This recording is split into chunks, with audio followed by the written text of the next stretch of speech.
Assalamualaikum warahmatullahi wabarakatuh. Kami akan menjelaskan tentang materi spiritualitas Islam dalam pandangan Muhammadiyah. Saya sendiri Bagus Budiono NIM 168, dan kemudian Aldian Riza Haris 169, Rizky Kairuna NIM 171, Wahyu, dan terakhir Wahyuda Kusnul Khotimah NIM 172.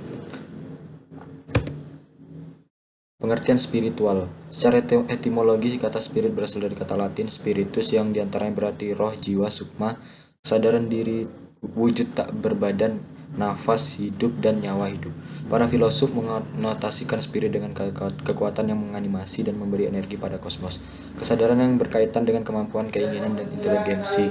Makhluk imaterial, wujud ideal, akal, pikiran, intelektualitas, rasionalitas, moralitas, kesucian, atau keilahian.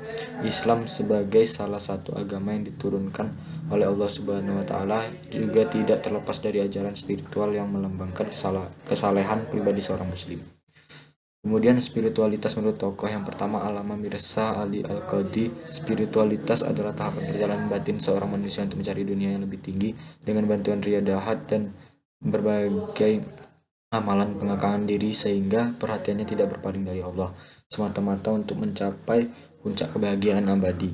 Yang kedua, Sayyid Hussein Nas. Spiritual sebagai sesuatu yang mengacu pada apa yang terkait dengan dunia ruh, dekat dengan ilahi, mengandung kebatinan dan interioritas yang disamakan dengan yang hakiki. Yang ketiga, Ibnu Arabi. Spiritualitas adalah pengerahan segenap potensi rohania dalam diri manusia yang harus tunduk pada ketentuan syar'i dalam melihat segala macam bentuk realitas, baik dalam dunia empiris maupun dalam dunia kebatinan.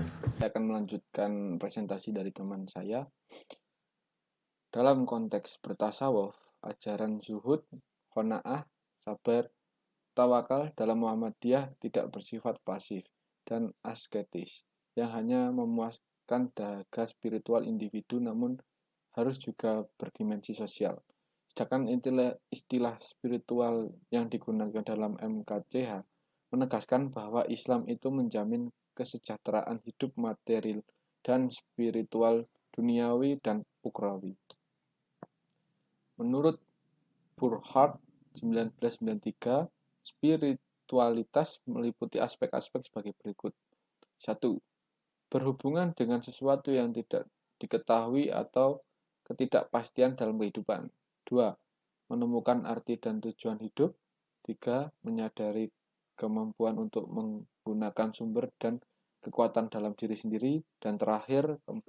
Mempunyai perasaan keterikatan dengan diri sendiri dan dengan yang maha tinggi. Yang selanjutnya akan dijelaskan oleh teman saya. Paham spiritualisasi Islam. Dalam diri manusia, semua perbuatan manusia dipengaruhi oleh dorongan kebutuhan-kebutuhan fisik, al-hajatul utbiyah, dan naluriyah al-gorois. Menurut Islam, kebutuhan-kebutuhan fisik dan naluriyah merupakan sesuatu yang alami dan netral. Tidak bisa dikatakan bahwa kebutuhan yang satu lebih tinggi derajatnya dari kebutuhan yang lain. Justru cara manusia dalam mengatur dan memuaskan kebutuhan-kebutuhan itulah yang dapat diberi predikat terpuji atau tercela.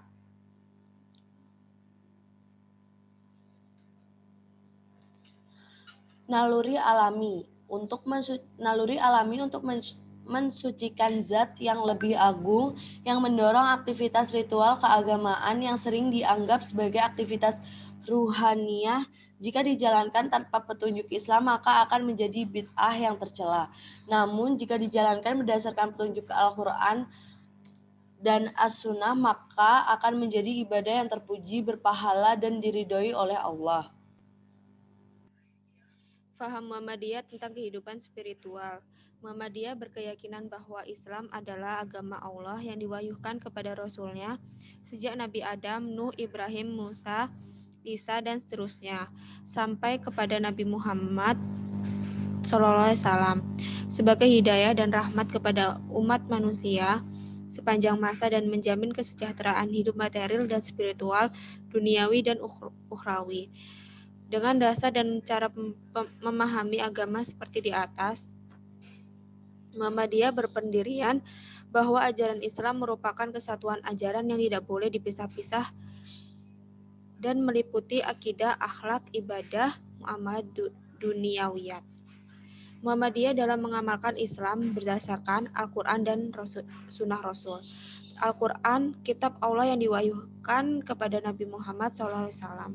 Sedangkan Sunnah Rasul, penjelasan dan pelaksanaan ajaran-ajaran Al-Quran yang diberikan oleh Nabi Muhammad SAW dengan menggunakan akal pikiran sesuai dengan jiwa ajaran Islam. Sekian presentasi dari kelompok kami. Mohon maaf bila ada kesalahan. Wassalamualaikum warahmatullahi wabarakatuh.